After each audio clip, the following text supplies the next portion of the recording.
You're listening to the Naked Pravda. This is Meduza's first and only English language podcast, so please don't be shy about recommending us to your friends and leave a review on Apple Podcasts or wherever you're tuning in.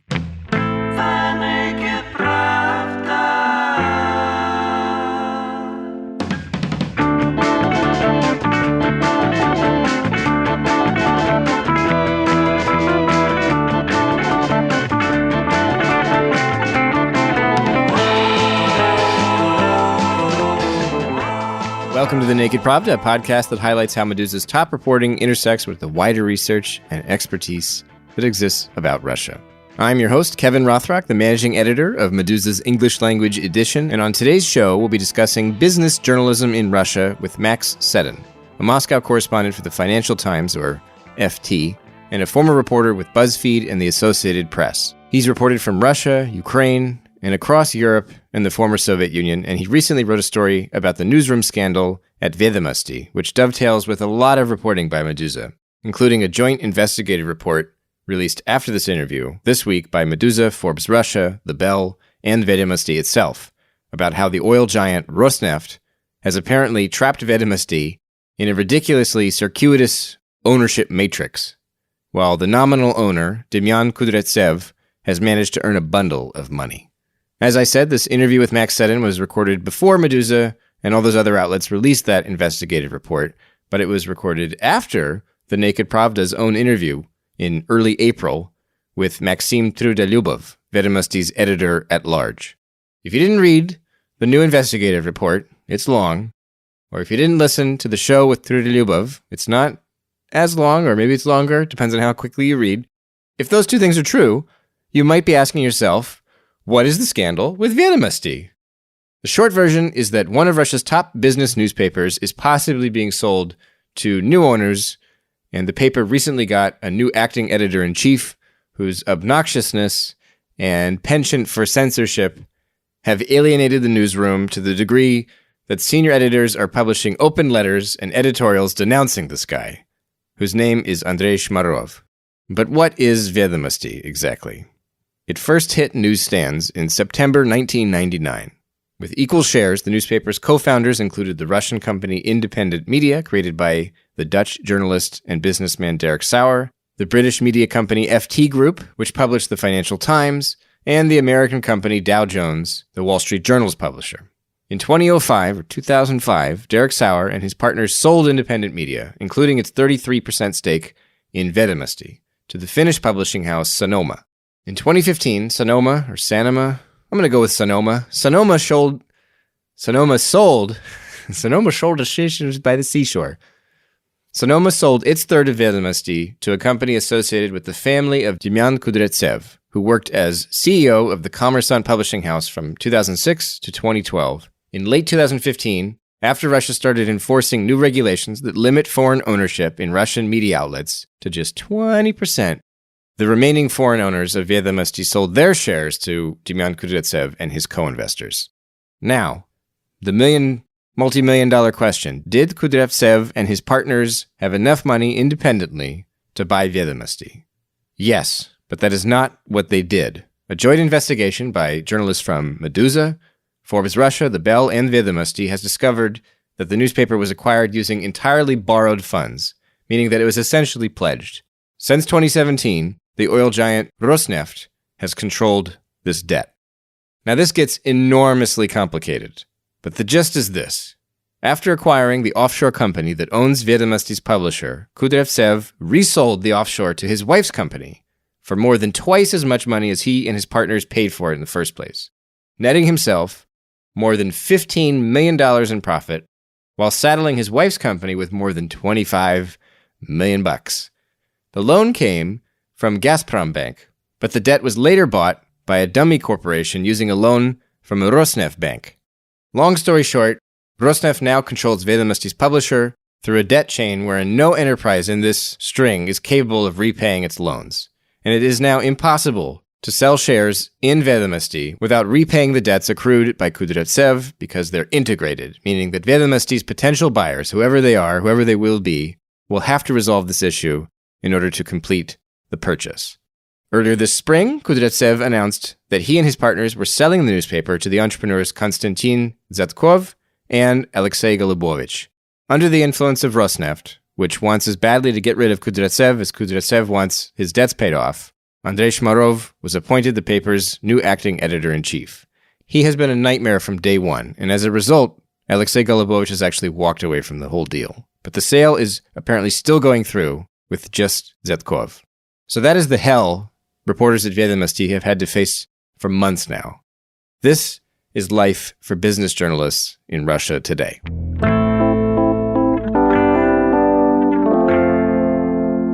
Well, basically, reading between the lines, what it is fairly safe to assume has happened here. And if you talk to reporters at Vedomosti, they will say the same thing. This, by the way, folks, is Max Seddon, the Financial Times journalist I mentioned at the top of today's show. So it is normal for when an important media asset is being sold that as with most major business deals in Russia, that is going to require some sort of level of approval from the right people. Max is talking here about Andrei Shmarov, Vedomosti's new acting editor-in-chief, whose tenure at the newspaper has been, as I've said already, an absolute nightmare. When he introduced himself to the newsroom, for example, he touted his ignorance about Vedomosti's own code of ethics. He professed not to read the newspaper itself, and then he defended Harvey Weinstein and expressed skepticism about the very concept of sexual harassment. After a series of attempts by the new acting editor-in-chief to influence the paper's editorial practices, in favor of Rosneft, by the way, the newsroom nominated its own replacement for Shmarov in an editorial published at Vedomosti itself, where senior staff defended the publication's values and principles. He seems to have friends in the right places. He's friends with Mikhail Leontiev, who's the press secretary of Rosneft, the giant oil company. He's said that publicly, that they're friends. And what has happened is that his tenure has been so disastrous and such a drastic departure from everything that Vedomosti was always associated with that no one wants to take responsibility for it. But at the same time, no one wants to admit, because this would be a violation of the rules of the game, where his appointment really came from, which is why they're accusing each other of still controlling the newspaper and having appointed this guy. And no one seems to know, including Shmarov himself, who signed off. And in that case, I think that's a point where you start looking up the chain. And the reason this was such a shock was because out of all Russian media, business or no, the most respectable Russian publications over the last few years, gradually they were taken over by Kremlin-friendly oligarchs. Some of them dramatically fired editors and had staff quit en masse. At others, the changes were more gradual. But there was this general imposition of censorship over much of the print and online media, which is why Meduza exists, among others. And Vedomosti was always set apart from that because they were co-owned by the Financial Times and the Wall Street Journal. And this was the sort of gold star that they had that really defined the brand. So we have, the same editorial standards as these very lofty Western publications, and they own us, which means that, we can tell oligarchs who complain to go screw themselves when Tatiana Lisova, who's now your colleague at Meduza, when she left Vedomosti, where she was the editor in 2016, a lot of Vedomosti staff posted on Facebook their favorite stories about when she'd told various oligarchs to go screw themselves, and they were complaining about articles. And then 5 years ago, Russia changed law essentially to get at the likes of Vedomosti and Forbes, which was then owned by Axel Springer. They don't have that anymore. So this is a danger that the publication as a whole is in, and this is why it's threatening the deal, because the whole value, if you are a prospective buyer, is in this Vedomosti brand that's still residually associated with the FT and the Wall Street Journal.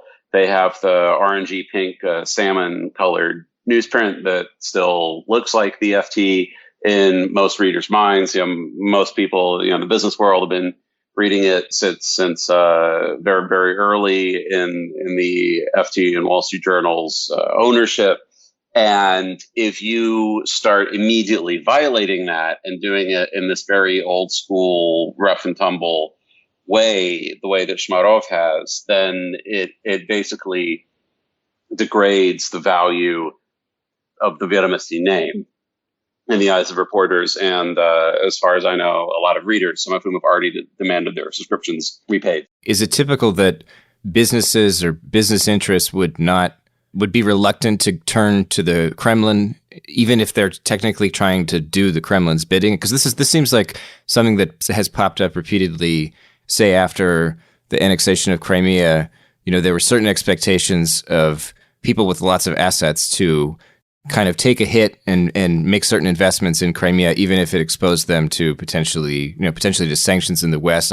This has happened with the sale or the distribution of IP addresses to businesses in Crimea that were suddenly left without, what they had previously under the Ukrainian authorities. And I believe it's happened with soccer too, if I'm not mistaken. One common misconception that a lot of people have about how Russia works is that because Putin personally and the Kremlin have absolute power and very wide-ranging control of what's going on, that they are the ones deciding who is doing what and making all these decisions, even at fairly low levels, that have to be agreed with Putin. And what you actually get is a system when you have that much power concentrated at the top with no checks on it. You get a system that's much more like the emperor, about Haile Selassie of Ethiopia by Kapuscinski, which is really an allegory for communist rule in Poland. The system is actually extremely inefficient because it's just not physically possible. Even if you are the much more bureaucratically efficient and technologically advanced Chinese Communist Party, it's just very difficult to have that kind of control over every single article that goes in the newspaper, for example. And so what happens is that people, and including at surprisingly very high levels on relatively important things, are often left to interpret signals rather than getting direct orders. So you mentioned soccer in Crimea. What actually happened there was, if you want to understand Russia, all you have to do is read the leaked transcript of the meeting of the Russian Soccer League board when they had to vote on whether to accept the Crimean teams from Ukraine into the Russian Soccer League or not after the annexation. And so the argument for was, yes, we are patriots. Crimea is Russia. They must play with us. We will put up through any sanctions. But then the flip side is, oh, but wait a minute, I own, this very big company. It'll be very difficult for all my employees if my company is under sanctions. And what if they do something that takes the World Cup away, and that's Putin's personal achievement? We can't do anything about that. And then so at some point during this meeting, someone says, well, wait a minute, why don't we just call Putin and ask him what he wants us to do? And they all go, oh, no. That's a terrible idea. Don't do that. Way too scary.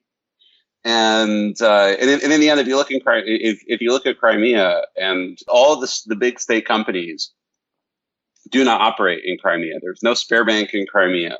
There's no VTB bank in Crimea. The banks in Crimea are all under a total U.S. embargo. They can't be part of the international banking system. And this is an occasional source of anger somewhere like Crimea, where people say, "Why can't we have Sberbank? That's a good bank. Why do we have to have these weird local sanctioned banks?" But Sberbank wouldn't be able to operate the way it does as this big global financial institution of operating in Crimea. So while, of course, you would only get brownie points for investing there, the Kremlin also understands that the strictures that you're under if you're a businessman with some sort of profile.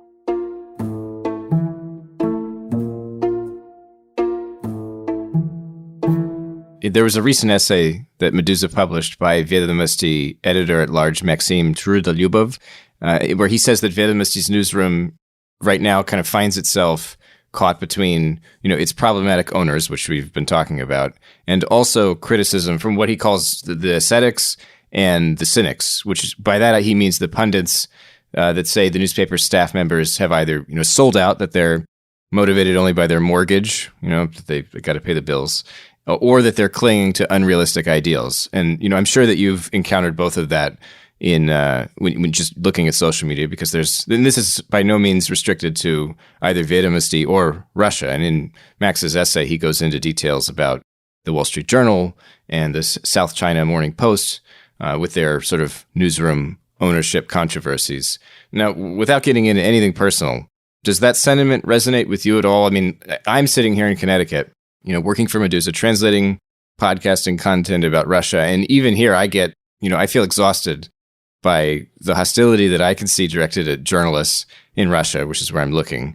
And even though I appreciate the need for kind of a never-ending conversation about ethics, but I wonder, that argument or that essay by Max, what do you think about it? What you're seeing here is this attempt sometimes to present this dichotomy between censorship, which is when the government stops you from writing something, and self-censorship, which is where you don't even try to do things that might offend powerful people because you might be scared of the various consequences for that. And self-censorship is obviously a problem. If you talk to some reporters at Vedomosti who I spoke to for this piece, there's definitely a sense that if you compare Vedomosti now to before, back in the day when it was co-owned by the FT and the Journal, you definitely don't see as many big, daring investigations as you used to, and you would probably ascribe that more to self-censorship than censorship. It's something that happened at RBC, which is Vedomosti's biggest competitor,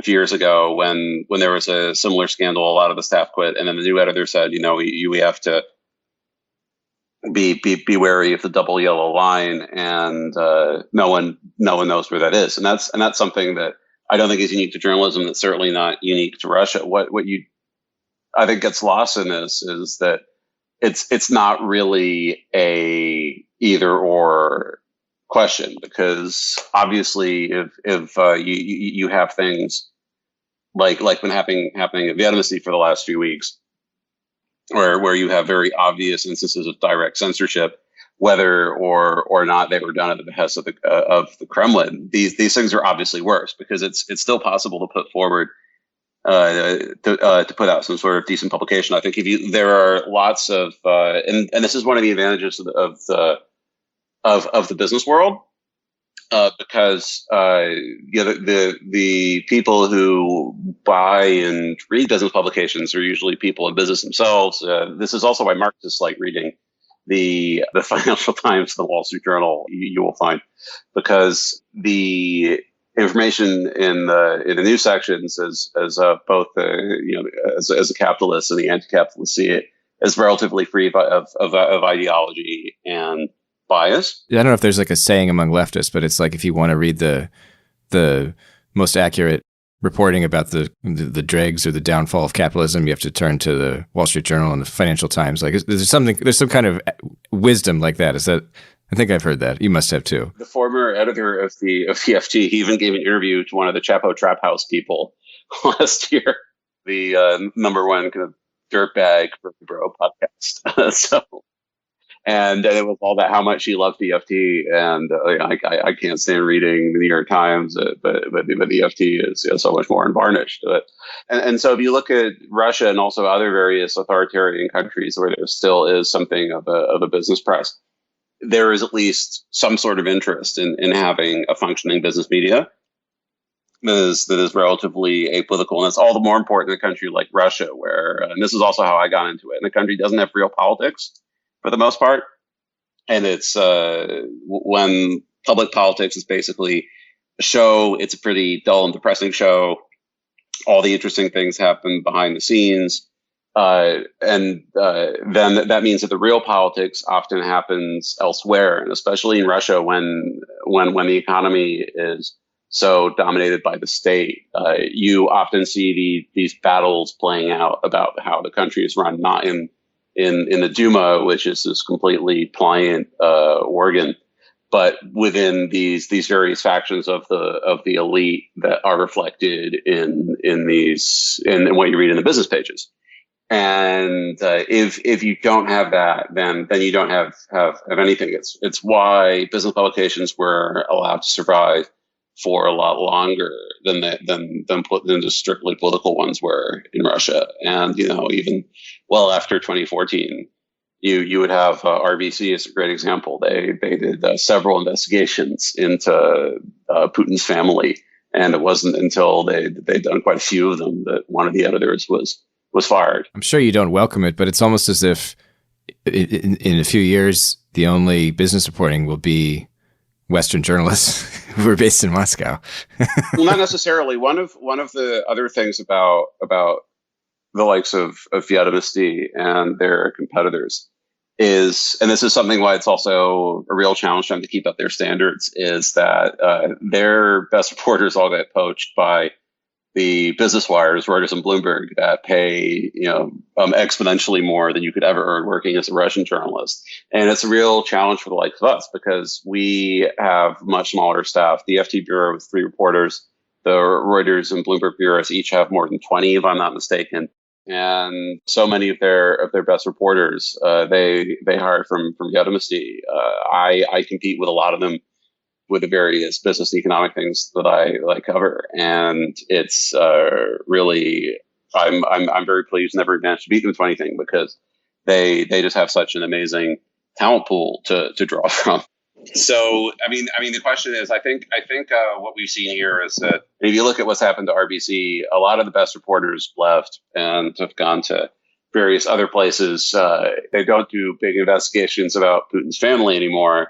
But it's also it's not the worst publication. Obviously, this is the censorship. There's a reason why dozens of the best reporters left, right? Because they didn't want to work under those conditions. But it's not the complete disaster that you had with what's happening at Vedomosti, where what Andrei Shmurov has done in a few weeks has been sufficient that the deal that made him the editor is basically blowing up.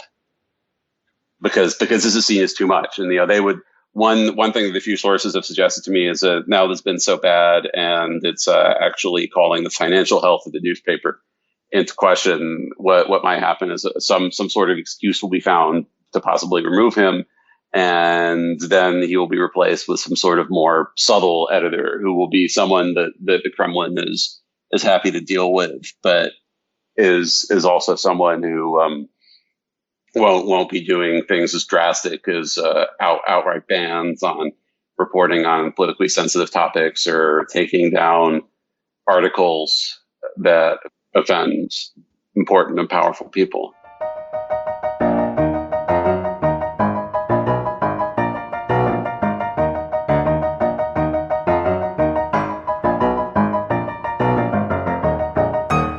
If you talk to people who work at Vedomosti, what they're really worried about is that they don't think that the Kremlin really recognizes this anymore, which is how this guy was able to get his job in the first place. Because so politics has been taboo for the better part of a decade now, and most business in Russia is controlled by the state. If you're not allowed to write things that upset state companies, then you're only really left with small business. And at the current rate of going in the coronavirus crisis, unless they get a lot more help from the government, there's not going to be a whole lot of small business left when this is all said and done. And there's going to be nothing in the paper. And it's very difficult to operate in that ecosystem when the main companies that you're writing about are so hostile to you. There are several state companies who have pulled their advertising from places like Vedomosti and cost some pretty significant revenue streams because they were upset at different articles.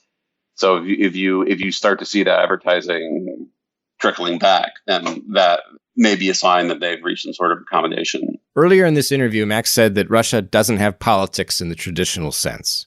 There are political parties and elections, obviously, but they don't really determine the distribution of power or agenda setting. To get a good sense of these things in Russia, Max says you've got to look at the business reporting by Russian journalists.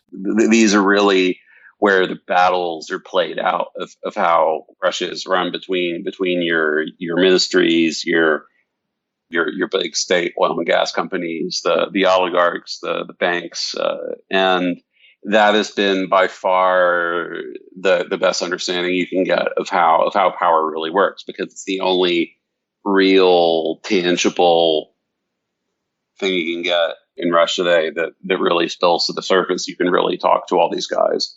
And you often learn a lot more about Putin and the Kremlin from talking to business people and oligarchs than you would from talking to the same old political scientists, and say nothing of all these doomed deputies. Is the field very accessible? I mean, are people willing to actually speak to journalists? Because I know that one of the difficulties of reporting on these stories is that it's just difficult to get access. Like, one of the criticisms that was made of the BBC's recent profile of Venediktov, where he's accused of sexual harassment by multiple women, is that he's an easy target. And this is what Echo of Moskwy staff I've seen said on Facebook. The implication being they should have gone after Sechin or somebody else.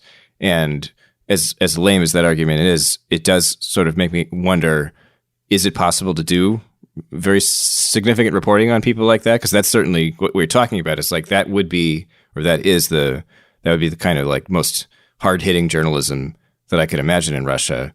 Is it possible to do that kind of thing? Not just in terms of what the censors will allow or self-censorship will allow, but are there actually people who will talk on the record about that kind of stuff? There are. I think you have to compare it by degree. So you compare the business press, the kind of access that we get, to the dare I say mainstream media. We actually get, by the standards of Western publications, we get pretty good access. And there are various, you spend enough time doing it. There are enough, state company CEOs, oligarchs who will, give you their personal phone numbers. You'll meet them without the press people, go to their house, and they'll tell you some gossipy things about what's going on. That's the vast majority of that is off the record. We sometimes have an issue because we are foreigners at the end of the day. So, some people see that as more trustworthy because a lot of these companies, in our case, they have including the big state companies like Rosneft, Sberbank, VTB, Gazprom. They all are listed on the London Stock Exchange. There's still some interest in talking to us. At the same time, sometimes they feel more comfortable talking to Russian journalists, and that is where, for the most part, the main audience for their businesses is quite a lot. And also with the Russian media, there is the practice in Russian media that's something that basically doesn't exist in the English speaking media, that you are allowed to check your quotes after the fact. You are allowed to approve what doesn't go out under your name. This is completely taboo in the West, but this is something that actually most of the rest of Europe is quite common practice. So if I sound like I'm describing some sort of nefarious Russian censorship practice, just bear in mind that that's also completely common in somewhere like Germany. On the subject of business journalism, to get a better sense of the potential impact of reporting in this field, I asked Max if he could remember any moments when his journalism had a specific real-world impact.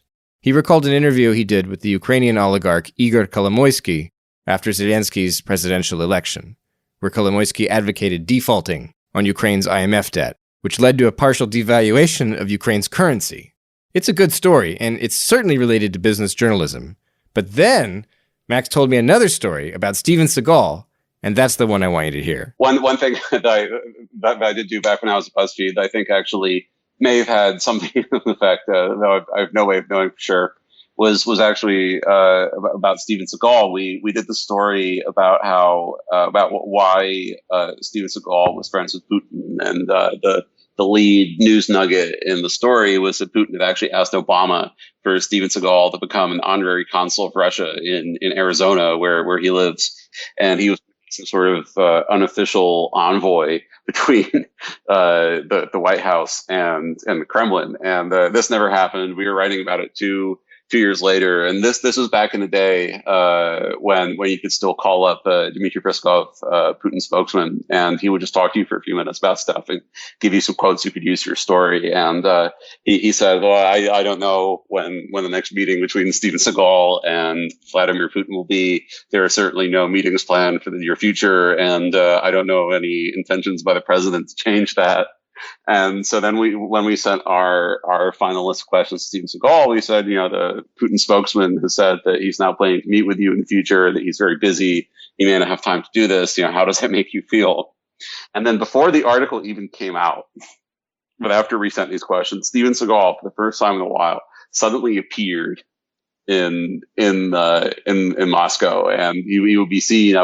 People would keep sending me all these social media posts that people take selfies with him in the lobby of the Ritz, right by the Kremlin. And then he didn't leave the country for about 6 months, and it appeared to a casual observer like he was lobbying for some sort of meeting. And eventually, I remember this well. It was on my birthday. He did get to meet Putin again, and he and Pamela Anderson toured the new aquarium in Vladivostok with Putin.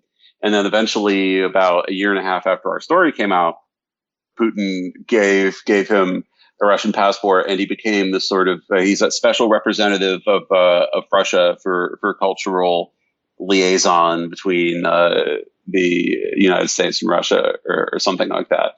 And I remember writing to Rosie Gray, my former colleague who I did the original story with, see, you went into journalism because you wanted to change the world. You wanted to do stories that have impact. And look what we did. Steven Seagal finally got his Russian passport. He's friends with Putin again.